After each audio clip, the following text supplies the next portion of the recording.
So this is tiger territory, one of the hottest spots I know of for tiger sharks. The ocean was alive that morning. Sunlight cutting through the turquoise shallows of the Great Barrier Reef, fish scattering in sudden bursts of color. A camera hovered, recording every flicker, every ripple, every heartbeat of Australia's wild frontier.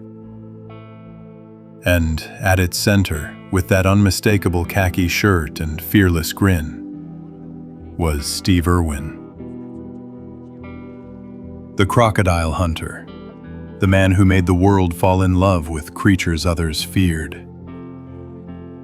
For years, his voice had echoed from television sets across Sydney living rooms, Perth pubs, school halls from Cairns to Canberra. Children mimicked his Crikey. Parents marveled at his boundless energy. He wasn't just wrestling crocodiles. He was wrestling open a door between humanity and the untamed. And yet, beneath the glare of tropical sun, another story was unfolding. A story that would end not with a triumphant shout, but with silence beneath the waves. A single stingray glided across the sand. Its shadow stretched like an omen, its tail trailing a secret that would soon break hearts from Brisbane to Broome. This wasn't just another dive, another segment for television. It was a moment etched into the nation's memory. One instant of extraordinary bad luck that would steal away a man millions believed to be indestructible. Because Steve Irwin wasn't merely a conservationist. He was Australia's unofficial ambassador. A man whose khaki uniform was as recognizable as the Sydney Opera House sails. He turned wildlife into primetime spectacle, transformed fear into fascination, and taught a generation that the wild deserved respect. His death wasn't just a personal tragedy. It was a wound that cut through national identity, through the very way Australians saw themselves on the global stage. So what really happened out there, in the filtered blue light of that reef? How could a man who had wrestled crocodiles, stared down venomous snakes, and survived countless encounters with danger, lose everything to a creature almost never deadly to humans? Was it fate, a freak accident, or something larger? A reminder that even those who seem larger than life are still fragile beneath the surface. He was called many things: a wildlife warrior, a national treasure. To millions around the globe, he was simply the Crocodile Hunter. Steve Irwin wasn't just a television host, he was a force of nature wrapped in khaki. A man whose enthusiasm seemed limitless, whose heart beat in rhythm with the creatures he held in his hands. He had a gift for turning fear into fascination, for taking an animal most would flee from and presenting it as something wondrous, almost magical. But behind that larger-than-life persona stood a quieter truth. He was also a husband, a father, a son.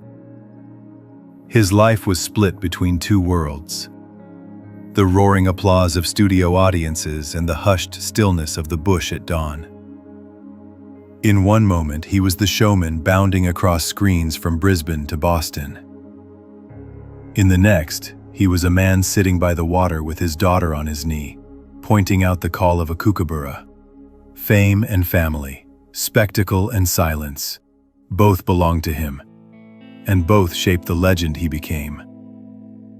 What set him apart wasn't only the courage to touch what others feared, but the conviction that every life, from the smallest gecko to the fiercest crocodile, deserved respect.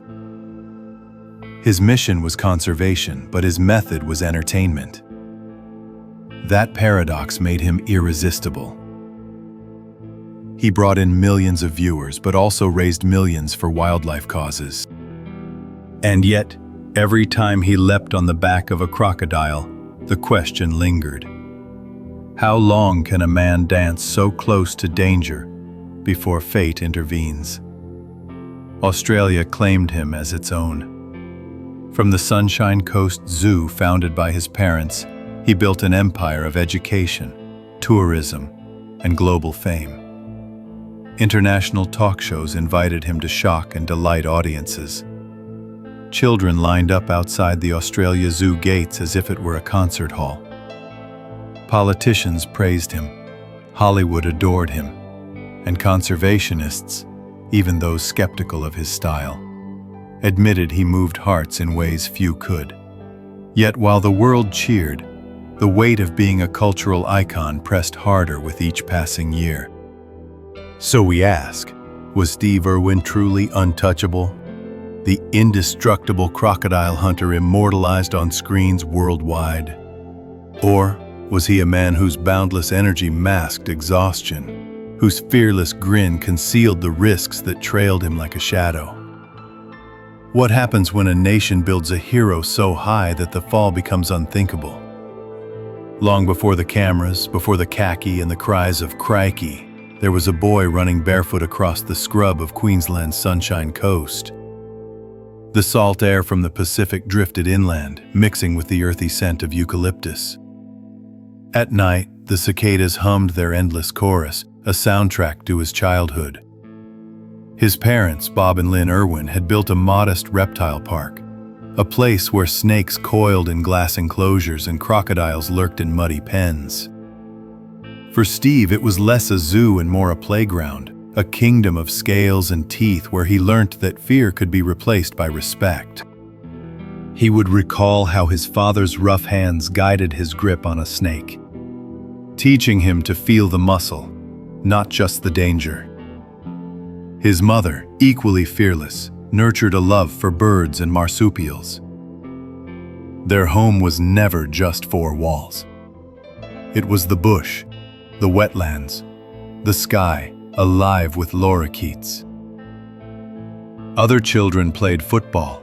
Steve played with pythons. While classmates collected marbles, he collected injured animals, nursing them back to health. There was one moment he often repeated in interviews. The first time he caught a crocodile with his father. The rush of water, the thrashing tail, the spray hitting his face. He was barely a teenager, but in that instant, he knew his life's path. It wasn't about dominance, it was about connection. A belief that if he could show the world what he saw in these creatures, they might learn to love them too. A boyhood adventure became a lifelong mission. Still, even in those days, danger was never far. He bore the scars of bites and scratches, each one a lesson etched on skin. Neighbors whispered about the risks, wondering if this wild boy would one day pay too high a price for his obsession. But Steve only smiled wider, his curiosity burning brighter. What was a scar compared to the thrill of knowing he had touched the pulse of the wild? Looking back now, those childhood memories seem almost prophetic. The boy who cradled snakes in his hands would one day cradle the hearts of millions. The boy who wrestled crocodiles in murky ponds would one day wrestle with the spotlight of global fame. But that was only the beginning. The leap from a small reptile park on the Sunshine Coast to the screens of millions around the globe was as improbable as it was explosive. In the mid-1990s, television audiences were drifting, tired of the same old wildlife documentaries delivered in hushed BBC tones. Then came Steve Irwin. He didn't whisper, he shouted. He didn't stand at a distance, he lunged into the water, eyes blazing, voice cracking with excitement. Crikey became not just a catchphrase but a cultural export, stitched into the fabric of Australian identity. When the Crocodile Hunter premiered, it reached more than 130 countries, translated into dozens of languages. By the early 2000s, it was drawing nearly 500 million viewers worldwide. Crowds lined up outside the Australia Zoo in Beerwah as if it were the Sydney Opera House on opening night. Security guards were forced to hold back fans fainting in the summer heat. Children waved cardboard crocodiles. Parents whispered that this wild-eyed man in khaki had done what no politician or celebrity could. he made Australians proud of their wildness.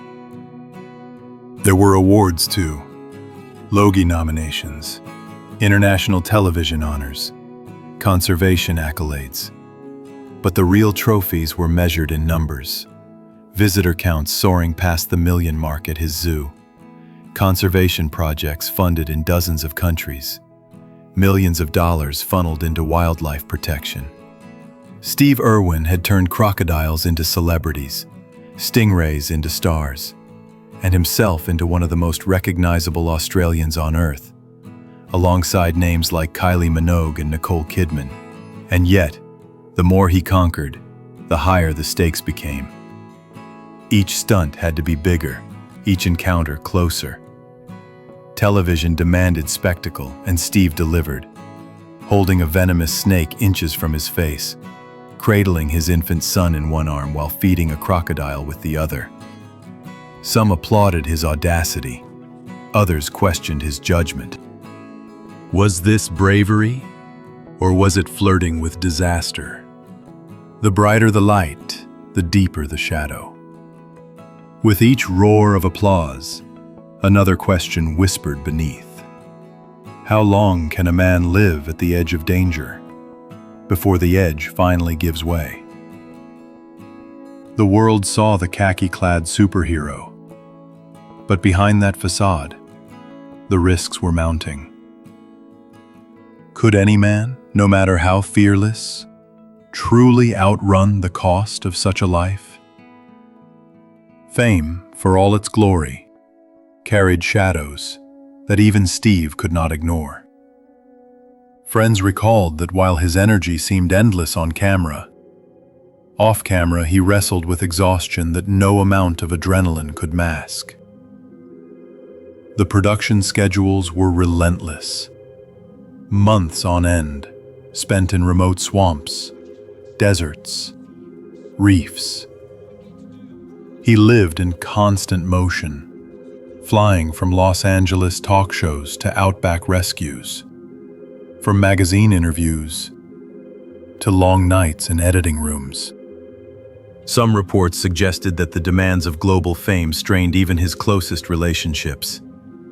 Being a husband and father while also the face of a worldwide franchise was a balance no one could easily sustain.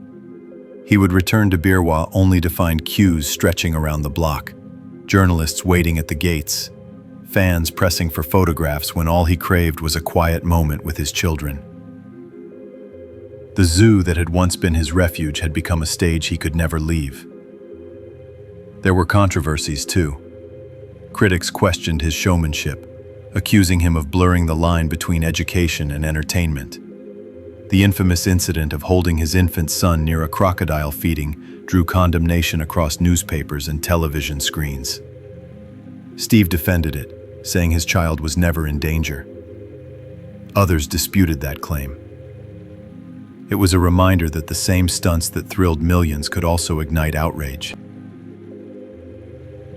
Behind the khaki uniform, there was a man stretched thin, carrying the weight of expectation. He spoke often about conservation, about legacy, about building something larger than himself.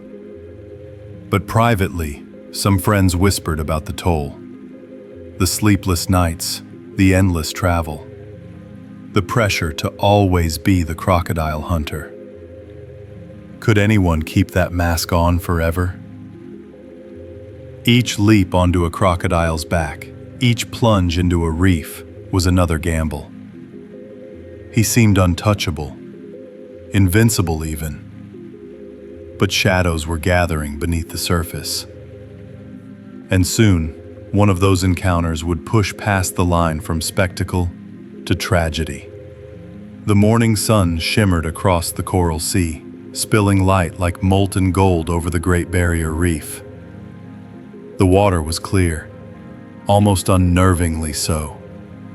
The kind of clarity that made every darting fish, every shifting shadow visible.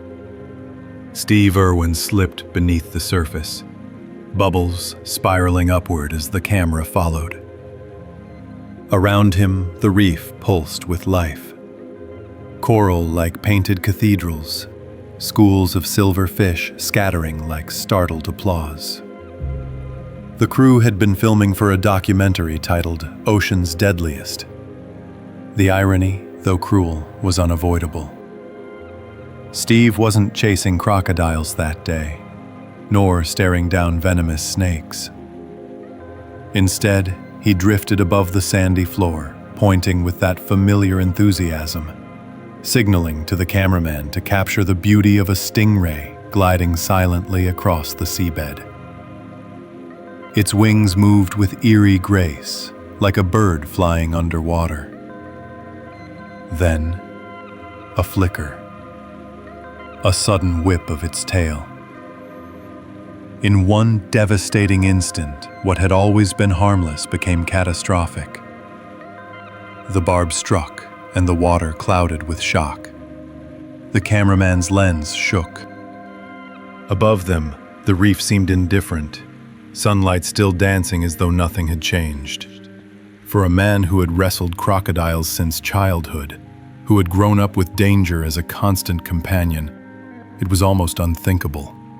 A boy from Beerwah who once caught reptiles with his father was now lying still beneath the same Australian sky.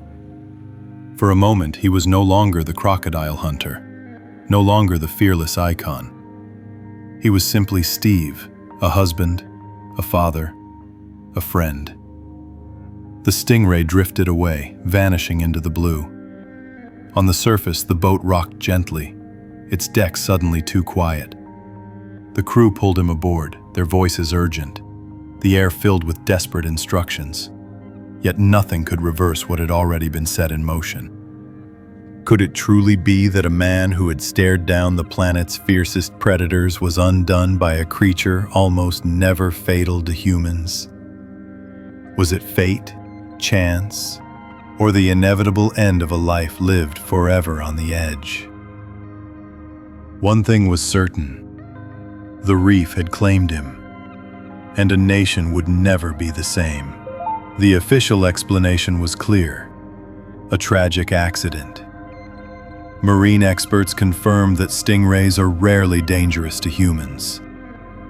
The strike that pierced Steve Irwin's chest was described as a once-in-a-generation event, a freak occurrence of extraordinary bad luck. Authorities stressed there was no recklessness, no negligence, simply the wrong place, the wrong moment.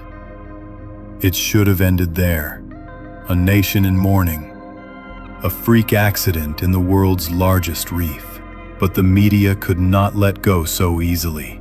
Headlines screamed across Australian newspapers, "Crocodile Hunter killed by stingray." The international networks looped grainy footage of him smiling in khaki, juxtaposed against the words, "tragic end." Some reports suggested the film crew had captured everything on tape. Others insisted the footage would never be released. The speculation grew louder than the facts. Rumors trickled through talk shows, internet forums, and late-night pub conversations. Some whispered that the crew had broken safety protocols, getting too close to the ray. Others suggested Steve had been too determined to deliver one last breathtaking shot. A few even argued he had tempted fate for too long, that the line between education and spectacle had finally snapped. These stories clashed, feeding the sense that something was hidden, something unresolved. Two images of Steve Irwin collided. One was the hero cut down by cruel chance, a freak accident no one could have foreseen. The other was the daredevil who finally went one step too far, undone by the very risks that made him famous. Which story was true, or was the reality far more ordinary and far more heartbreaking? And so the question lingers, even after the investigations and the tributes. Was this the cruel hand of fate, or the unavoidable cost of a life lived on the edge of danger? The news spread faster than the tide. Within hours, flowers and handwritten notes appeared outside the Australia Zoo gates.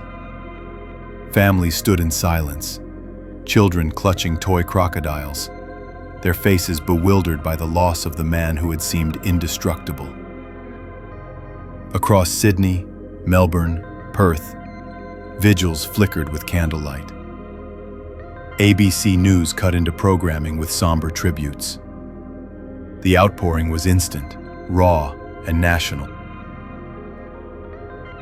His memorial service was held at the zoo he had built from the ground up, broadcast live to millions across Australia and far beyond. The stage was adorned, not with grand monuments, but with symbols of his life. Khaki shirts, photographs of him cradling reptiles, the sound of kookaburras playing softly in the background.